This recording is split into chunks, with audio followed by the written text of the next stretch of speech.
فرزانہ کی عمر صرف 5 برس تھی جب اس کے ماں باپ ایک حادثے میں جاں بحق ہو گئے۔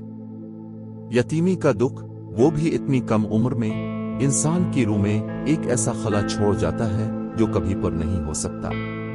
مگر فرزانہ خوش نصیب تھی کہ اس کے دادا اور دادی نے اسے ماں باپ سے بڑھ کر پیار دیا۔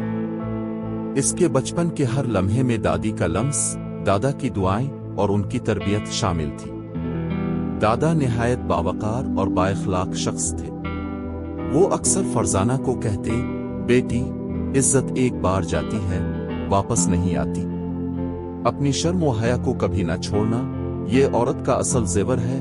دادی دن رات اس کی دیکھ بھال میں لگی رہتی، اس کے بالوں میں تیل ڈال کر چوٹیاں بناتی، سلیقہ سکھاتی اور 5 وقت کی نماز کا پابند بناتی۔ یوں وقت گزرتا گیا اور فرزانہ بڑی ہوتی گئی۔ سادگی، شرافت، حیا اور تہذیب اس کے مزاج کا حصہ بن گئی۔ پورا گاؤں اسے نہ صرف پسند کرتا بلکہ مثال کے طور پر پیش کرتا۔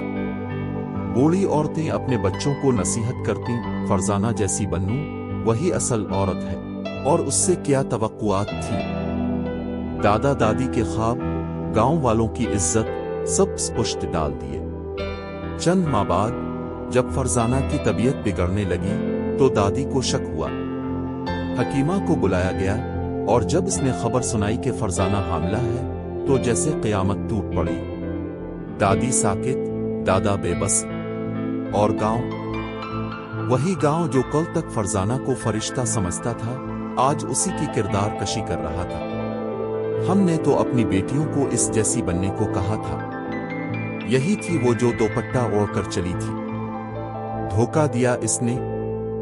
نوید سے پوچھا گیا تو اس نے سب کچھ مان لیا، لیکن قبول کرنے کا مطلب یہ نہیں تھا کہ گاؤں اسے معاف کر دیتا۔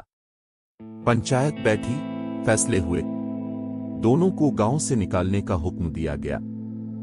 فرزانہ، جس نے کبھی عزت سے نیچے سر نہیں جھکایا تھا، آج سر جھکائے، آنکھوں میں آنسو لیے گاؤں کی گلیوں سے نکل رہی تھی۔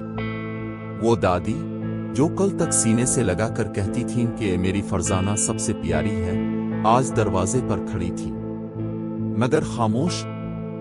ان کی آنکھوں میں دکھ تھا مگر زبان پر مہر لگی تھی۔ فرزانہ نے سفید لباس پہنا، دوپٹہ سر پر رکھا، مگر دل میں اب وہ پاکیزگی نہ تھی۔ وہ جسمانی نہیں، روحانی طور پر زخمی ہو چکی تھی۔